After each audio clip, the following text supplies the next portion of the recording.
In today's video lecture, we will discuss about chemical properties of metals and nonmetals, uses of metals and nonmetals. As in previous video, we have discussed about their physical properties like malleability, ductility, sonorousness, luster, conductivity, strength, etc. And the physical properties are observed without changing a substance into another substance, but the chemical properties are observed with changing a substance into another substance. Here we discuss 5 chemical properties. First is your reaction with oxygen, reaction with water, reaction with acids and reaction with bases, and last is your displacement reaction. Starting with first chemical property, that is reaction with oxygen. Metals react with oxygen in the present in air to form metal oxide. The oxide of metals are basic in nature and therefore it convert the color of red litmus paper into blue. Oxygen is added to metal by burning it in air and then it is dissolved in water to test its basic property, as you can see in the following example. Reaction of magnesium with oxygen. In this reaction, if the magnesium metal is burnt in air, it gets combined with oxygen to form magnesium oxide and then it is collected in a test tube and add a drop of this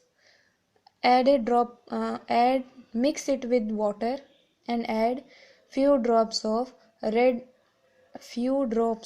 this mixture, magnesium oxide combined with water.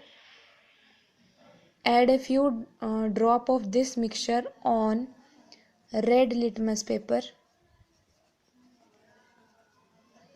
Then this will convert color of red litmus to blue. जो magnesium metal है वो अगर हम उसको burn करेंगे air में जिसमें क्या प्रेजेंट होगी हमारी ऑक्सीजन, तो ये जो मैग्नीशियम मेटल है ये कंबाइन होकर मैग्नीशियम ऑक्साइड बनाएगा. फिर हम इसका लिक्विड सॉल्यूशन बनाने के लिए हम इसको एक टेस्ट ट्यूब में कलेक्ट करके वाटर को ऐड करेंगे जिससे हमारा मैग्नीशियम हाइड्रोक्साइड बनेगा. और ये हमने 7th क्लास के चैप्टर एसिड और बेस में पढ़ा था कि जो मैग्नीशियम हाइड्रोक्साइड है वो एक बेस होता है. तो इसकी बेसिक प्रॉपर्टी को टेस्ट करने के लिए हमने इसकी फ्यू ड्रॉप्स को रेड लिटमस पेपर पे डाला जिससे जो लिटमस पेपर का रेड कलर था वो कन्वर्ट हो गया ब्लू कलर में. और इससे क्या प्रूव हो गया कि ये जो हमारे मेटल्स हैं वो बेसिक ऑक्साइड बनाती हैं. Next is your reaction of iron metal with oxygen. Rusting of iron is also the reaction of metal with oxygen and moisture to form metal oxide. This reaction is very slow. Rusting of iron is a very slow reaction. In this, iron metal combined with oxygen present in atmosphere and moisture which is also present in atmosphere combine with these two, it form iron oxide, that is Fe2O3, and this reaction is called rusting of iron. Next is reaction of copper metal with moist air. Copper metal react with moisture, carbon dioxide, oxygen to form copper hydroxide and copper carbonate. When a copper object is exposed to moist air for a long time, then the copper react with these three to form green coating on its surface. Due to the formation of these two, the surface of copper become greenish in color. As this is called as rusting of iron, in this we called it as rusting of copper.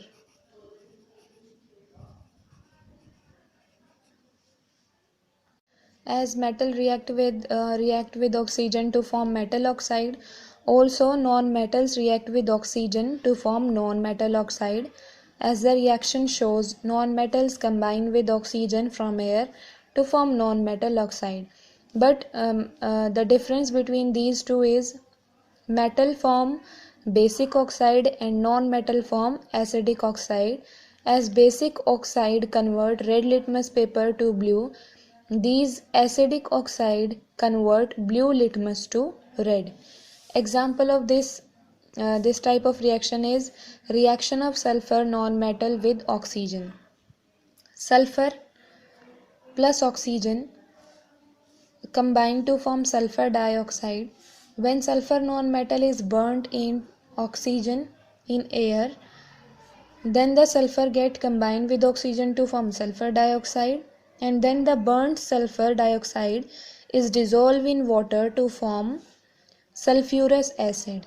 Then add a few drop of this sulfurous acid on blue litmus paper.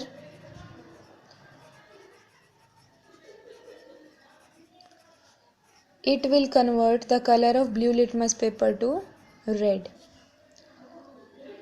Now metals in base and non-metals in acid. You have to find which metal is present in these bases and which type of non-metal is present in these acids. Magnesium hydroxide have magnesium metal. Calcium hydroxide have calcium metal. Sodium hydroxide sodium metal. Potassium hydroxide potassium metal. Now sulfurous acid have sulfur non-metal. Sulfuric acid sulfur non-metal. Nitric acid nitrogen non-metal. Carbonic acid carbon non-metal. There are some exceptional cases as most of the non-metals form acidic oxide. जो हमारी ज़्यादातर जो non metals हैं वो सभी acidic oxides बनाती हैं, but there are some exceptions. कुछ एक्सेप्शंस है, दैट इज़ हाइड्रोजन. हाइड्रोजन हमारा एक नॉन मेटल है पर वो न्यूट्रल ऑक्साइड बनाता है. एज वी नो जो हमारा वाटर है वो न्यूट्रल होता है नेचर में, तो जितनी भी हमारी ज़्यादातर सभी नॉन मेटल्स एसिडिक ऑक्साइड बनाती है, पर हमारी एक नॉन मेटल ऐसी है जो न्यूट्रल ऑक्साइड बनाती है, वो है हमारी हाइड्रोजन नॉन मेटल. और जो न्यूट्रल ऑक्साइड है वो क्या है हमारा water. Water is a neutral oxide. Now second chemical property is reaction with water. Metals react with water to form metal hydroxide and hydrogen gas. जो हमारी मेटल हैं वो वाटर के साथ रिएक्ट करके मेटल हाइड्रोक्साइड बनाती हैं और हाइड्रोजन गैस को रिलीज़ करती हैं. जो कुछ मेटल्स हैं वो कोल्ड वाटर के साथ फास्टली रिएक्ट करती हैं, कुछ मेटल्स हमारी हॉट वाटर के साथ, कुछ मेटल्स स्टीम के साथ और कुछ मेटल्स हमारी वाटर के साथ रिएक्ट ही नहीं करती. सोडियम मेटल है वो हमारी कोल्ड वाटर के साथ रिएक्ट करती है. मैग्नीशियम मेटल हमारी हॉट वाटर के साथ रिएक्ट करती है. Zinc and iron react with steam and copper silver gold are unreactive with water. तो जो ठंडे पानी के साथ करती है वो सोडियम, गर्म वाटर के साथ करती है मैग्नीशियम, जो स्टीम के साथ करती है जिंक एंड आयरन, और जो पानी के साथ रिएक्ट ही नहीं करती वो हमारी है कॉपर सिल्वर एंड गोल्ड. ये जो रिएक्टिविटी है इन मेटल्स की कोल्ड हॉट और स्टीम के साथ, ये सारी हमारी डिपेंड करती है रिएक्टिविटी सीरीज़ पे, जो हम नेक्स्ट टॉपिक के बाद पढ़ेंगे. Consider the example. Sodium react with water to form sodium hydroxide and it releases water. Sodium metal is very reactive, so it is placed in kerosene. Also potassium metal is reactive, so it is also stored in kerosene. जो हमारी sodium metal है, जो potassium metal है, ये दोनों हमारी highly reactive metal हैं, और ये मेटल अगर हमारी एयर में या किसी भी अदर एलिमेंट के साथ कांटेक्ट में आएगी, ऑक्सीजन के साथ या फिर किसी अदर मेटल के साथ, तो ये रिएक्ट करके स्पॉइल हो जाती हैं. इसीलिए इनको स्पॉइलेज से बचाने के लिए, to prevent it from spoiling, these two metals are placed in kerosene. Now non-metals do not react with water. Metals react with water, but non-metals do not react with water. They are kept under water to protect them from action of air. Air में present oxygen या other gases के action से बचाने के लिए हम जो non metals हैं उनको स्टोर करते हैं वाटर के अंदर. एग्जाम्पल देखो, जो हमारी फॉस्फोरस मेटल है वो बहुत ज़्यादा, फॉस्फोरस नॉन मेटल है, वो बहुत ज़्यादा रिएक्टिव है. It catches fire if placed in air. अगर हम उसको एयर में रख देंगे तो वो क्या करेगी, catches fire. So it is stored in a bottle containing water. जिस बॉटल में पानी होगा उस बॉटल में इसको हमारी फॉस्फोरस नॉन मेटल को कंटेन किया जाता है ताकि वो बाहर के एयर की किसी भी गैसेस या फिर अदर एलिमेंट्स के साथ रिएक्ट ना कर पाए और स्पॉइल ना हो. Next chemical property is reaction with acids. हमारी ज़्यादातर जो मेटल्स हैं वो सभी एसिड के साथ रिएक्ट करती हैं to form salt and hydrogen gas. जो मेटल्स हैं वो एसिड से रिएक्ट करती हैं, वो फॉर्म करती हैं प्रोडक्ट में salt and hydrogen gas. Metals combine with acid to form salt and hydrogen. Only the less reactive metal like copper, silver and gold do not react with dilute acid. जो हमारी जैसे less reactive, जैसे ये वाली metals थी हमारी copper, silver और gold, ये तीनों मेटल हमारी वाटर के साथ भी रिएक्ट नहीं करी थी और ये तीनों मेटल्स हमारी एसिड के साथ भी रिएक्ट नहीं करेंगी. Magnesium plus hydrochloric acid HCl combine to form MgCl2, magnesium chloride plus hydrogen gas. This is the salt of this metal and acid. Reactions of metal with acid have some important implication in our daily life. जो हमारी बहुत सारी metal की जो acid के साथ reactions हैं वो हमारी डेली लाइफ में भी देखी जा सकती हैं. Some of the food items containing acid, मतलब हमारे जो फूड आइटम्स है जिनमें एसिड प्रेजेंट होता है, like pickles, curd, citrus fruit etcetera, अगर हम उसको किसी मेटल के कंटेनर में स्टोर कर देंगे तो ये जो एसिड हैं ये कंबाइन हो जाएंगे मेटल के साथ और वो टॉक्सिक सॉल्ट प्रोड्यूस करेंगे. जैसे हमने देखा कि जो मेटल है एसिड से कंबाइन होकर सॉल्ट बनाती है, तो ये वाले हमारे क्या हो गए, सभी एसिड्स हो गए. और अगर हम इन्हीं एसिड कंटेनिंग फूड को किसी मेटल कंटेनर में स्टोर कर दें तो वो मेटल के साथ ये दोनों चीज़ें क्या हो जाएंगी, कंबाइन हो जाएंगी और क्या फॉर्म करेंगी, टॉक्सिक सॉल्ट, जो हमारी हेल्थ को क्या करेगा, डैमेज करेगा. जो हमारी नॉन मेटल्स होती हैं वो डाइल्यूट एसिड के साथ रिएक्ट ही नहीं करती. मेटल्स हमारी रिएक्ट करती हैं पर जो नॉन मेटल्स हैं वो रिएक्ट नहीं करती. Next is reaction with bases. Some metal react with base to form salt and hydrogen gas. Metal base के साथ रिएक्ट करती हैं, सॉल्ट बनाती है और क्या रिलीज करती हैं, हाइड्रोजन गैस. मेटल ली हमने एल्यूमिनियम, बेस हमारा NaOH, हमने क्या सॉल्ट फॉर्म हुआ, सोडियम एल्यूमिनेट NaAlO2 और रिलीज हुई हमारी hydrogen gas. Aluminium and zinc are the two metal which react with base. जो हमारी एल्यूमिनियम है और जिंक है, ये दो मेटल हैं हमारी जो बेस के साथ रिएक्ट करती हैं. All the other metals do not react with base. सिर्फ ये हमारी दो ही मेटल है, एक एल्यूमिनियम और एक जिंक, जो बेस के साथ रिएक्ट करती हैं. बाकी इसके अलावा कोई मेटल हमारी बेस के साथ रिएक्ट नहीं करती. नेक्स्ट है some non metals react with bases. कुछ नॉन मेटल रिएक्ट करती हैं पर उनमें क्या होगा, हाइड्रोजन गैस हमारी प्रोड्यूस नहीं होंगी. जैसे मेटल्स रिएक्ट कर रही थी, सिर्फ दो मेटल कर रही थी, एल्यूमिनियम और जिंक, पर वो रिएक्ट करने के बाद क्या फॉर्म कर रही थी, सॉल्ट और हाइड्रोजन गैस. पर नॉन मेटल्स में क्या है कि वो हाइड्रोजन गैस को रिलीज नहीं करेंगी. और जो ये वाली रिएक्शंस है नॉन मेटल्स की, ये हम हायर क्लासेस में पढ़ेंगे, इस क्लास में ये नहीं है अभी. Next is your reactivity series of metals. जो अभी हमने पीछे डिस्कस किया कुछ प्रॉपर्टीज़ में कि जो हमारी सोडियम और पोटेशियम हाईली रिएक्टिव मेटल होती हैं, इसीलिए इनको केरोसिन में स्टोर किया जाता है. कॉपर, सिल्वर और गोल्ड, ये तीनों मेटल हमारी किसके साथ, एसिड के साथ भी रिएक्ट नहीं करती और ये हमारी वाटर के साथ भी रिएक्ट नहीं करती। तो ये जितनी भी प्रॉपर्टीज़ हैं, जो रिएक्टिविटी है मेटल की, वो डिपेंड करती है हमारी रिएक्टिविटी सीरीज पे। The arrangement of metals in a vertical column in the order of decreasing reactivity is called the reactivity series of the metals. जब हम टॉप टू बॉटम जाएंगे इस रिएक्टिविटी सीरीज में, तो जो रिएक्टिविटी है मेटल्स की वो डिक्रीज होगी।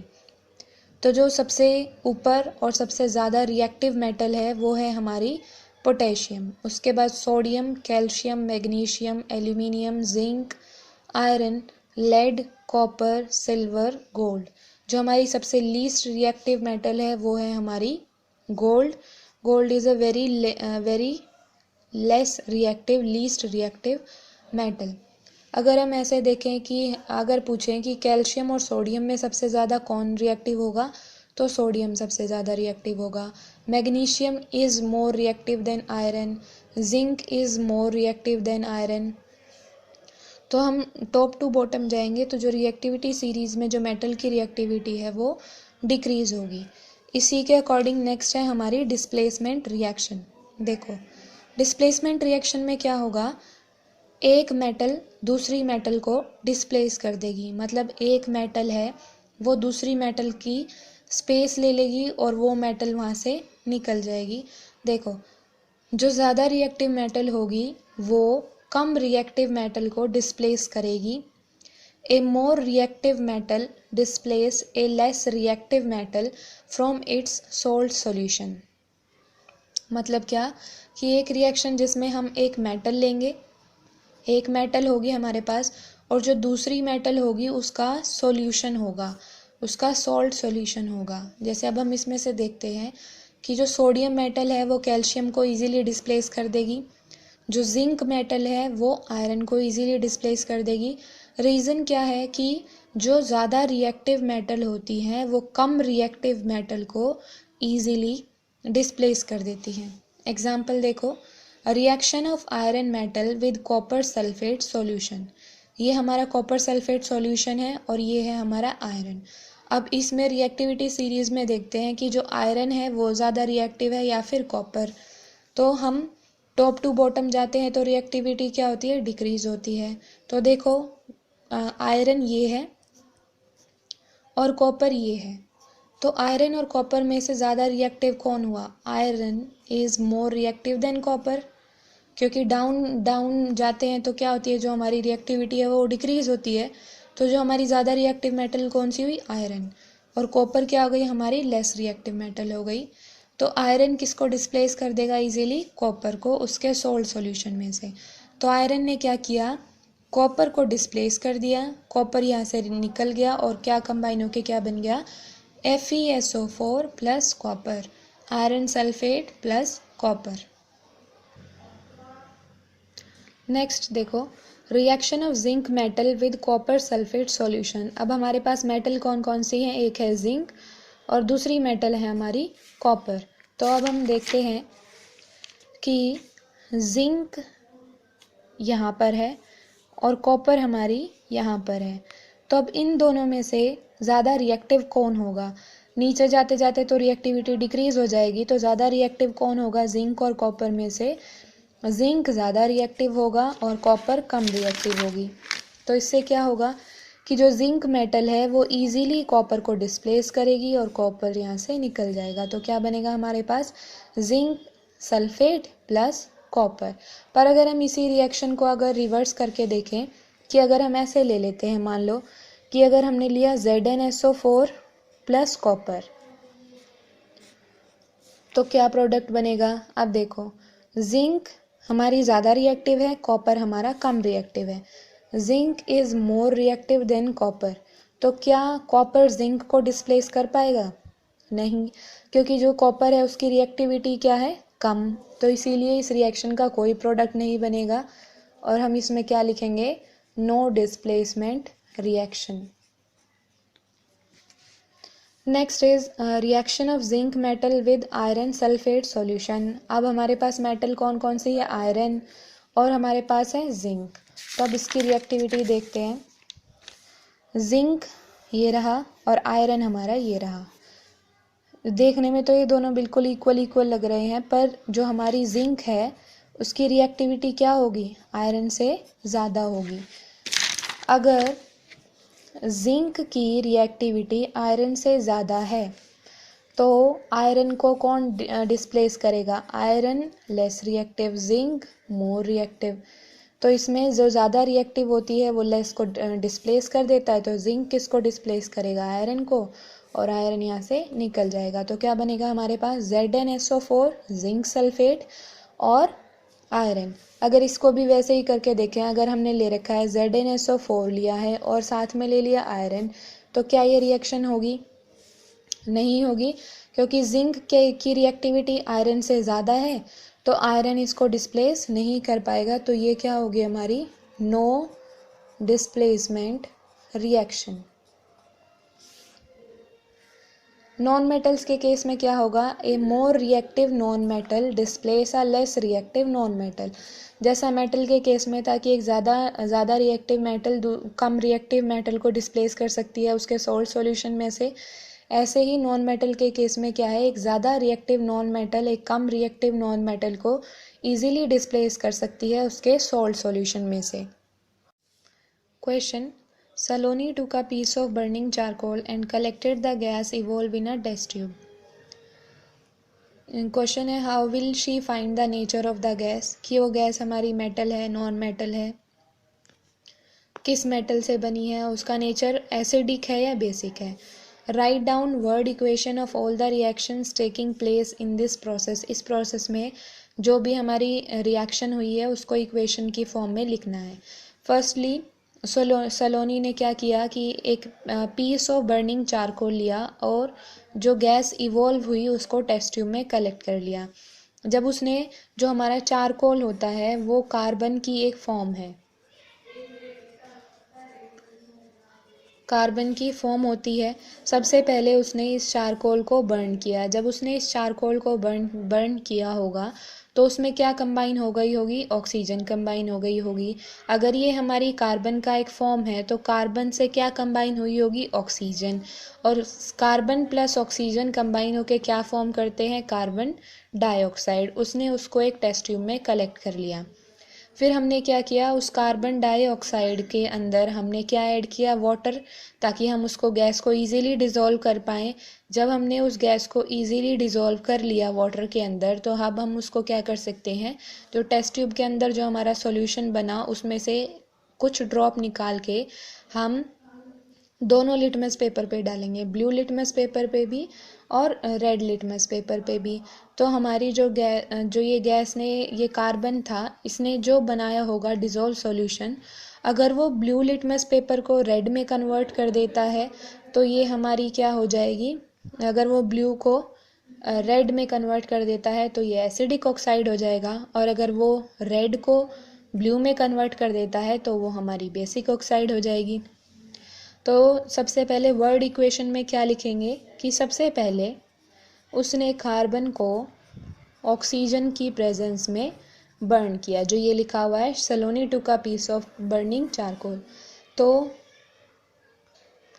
कार्बन हमारा ऑक्सीजन से कंबाइन होकर क्या फॉर्म करेगा, कार्बन डाइऑक्साइड। फिर उसने क्या किया, इस कार्बन डाइऑक्साइड को उसने टेस्ट ट्यूब में कलेक्ट कर लिया। अब जब हमें टेस्ट करना है कि वो गैस हमारी एसिडिक है या बेसिक, तो हमें इस कार्बन डाइऑक्साइड गैस को किस में डिज़ोल्व करना पड़ेगा, वाटर में डिज़ोल्व करना पड़ेगा। और जब हमने कार्बन डाइऑक्साइड को वाटर में डिज़ोल्व किया तो उससे हमारी फॉर्म हुआ कार्बोनिक एसिड। कार्बोनिक एसिड, फिर हमने इस कार्बोनिक एसिड की कुछ ड्रॉप डाली ब्लू लिटमस पेपर पे, ब्लू लिटमस पेपर, और कुछ ड्रॉप डाली इसकी हमने रेड लिटमस पेपर पे। तो ये जो ये एसिड है तो वो क्या करेगा, ब्लू लिटमस के कलर को रेड में चेंज कर देगा, पर रेड लिटमस पेपर के कलर को वो कलर की कोई भी रेड के कलर को चेंज नहीं करेगा। तो इससे हमें क्या पता चल जाएगा कि जो गैस हमारी इवॉल्व हुई थी वो गैस हमारी कैसी थी, एसिडिक इन नेचर। और जो एलिमेंट प्रेजेंट था हमारा, वो एलिमेंट क्या था, metal. Now, uses of metals and non-metals. This is last topic of this chapter. Uses of metals are iron, copper, aluminium. Metals are used to make cooking utensils and water boilers for factories. As metals are good conductor of heat and electricity, therefore they are used for making cooking utensils. Also, copper metal is used for making electric wires for household wirings. Aluminium foil are used for packing medicines, chocolates, other food items. Aluminium metal is used to make aeroplane. जो aeroplane का outer part होता है उसको बनाने के लिए aluminium metal के साथ कुछ और मेटल्स को मिक्स किया जाता है, फिर उसे बनाया जाता है।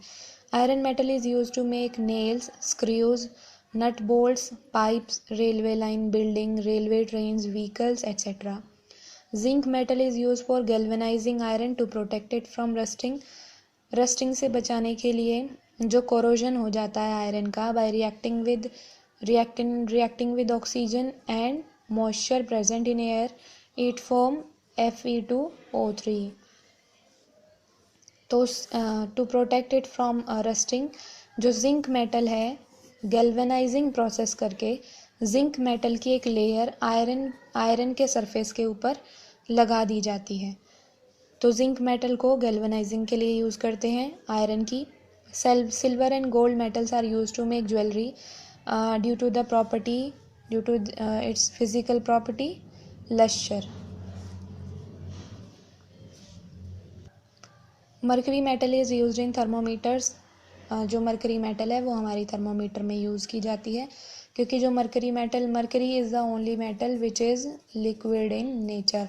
all the other metals are in solid form.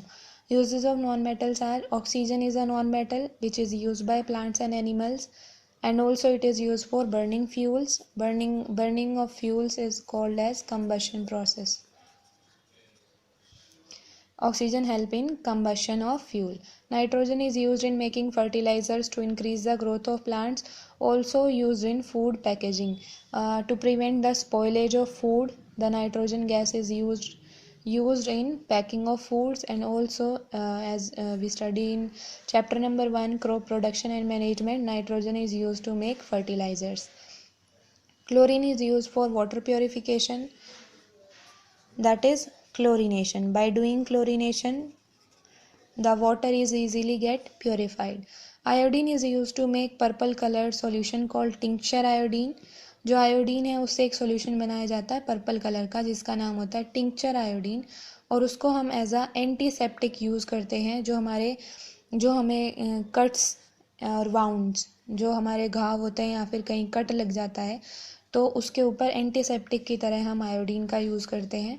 Sulphur and phosphorus are used in fireworks. जो हमारे फायर क्रैकर्स होते हैं, पटाखे, उनको बनाने के लिए यूज़ होती है हमारी सल्फर और phosphorus non metal. Sulphur is use for vulcanisation of rubber. Vulcanisation means hardening. जब हम रबर को नेचुरली बनाते हैं तो उसमें जो हमारी रबर है वो काफ़ी सॉफ्ट होती है और इलास्टिक होती है, पर जब हम उसमें सल्फर नॉन मेटल को ऐड कर देते हैं तो उससे जो हमारी रबर है इरेज़र, वो हमारी थोड़ी सी हार्ड हो जाती है। Carbon is used as a fuel. The form of carbon which is used as a fuel are charcoal, coke and coal. जो हमारी कार्बन नॉन मेटल है उसको हम फ्यूल की तरह यूज़ करते हैं, और ये हमारी कार्बन के हमारे फॉर्म है, 3 फॉर्म है जिसको हम फ्यूल की तरह यूज़ करते हैं, वो है चारकोल, कोक एंड कोल।